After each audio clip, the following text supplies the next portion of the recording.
আমরা নবী করিম সাল্লাল্লাহু আলাইহি ওয়াসাল্লামকে পাইছি, তিনির জামানা পাইছি, তিনি কালেমায়ে তাওহীদ পাঠ করছি। সেই জন্য আল্লাহ পাকের আদেশ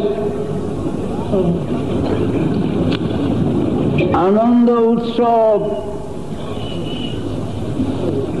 করার জন্য, খুশি হওয়ার জন্য। তাই আমরা আনন্দ উৎসব, তাই আমরা খুশির দিন পালন করছি, ঈদ মিলাদুন নবী সাল্লাল্লাহু আলাইহি ওয়াসাল্লাম। তিনি আমাদের ঈদ, আমাদের খুশি। এর চাইতে নবীজি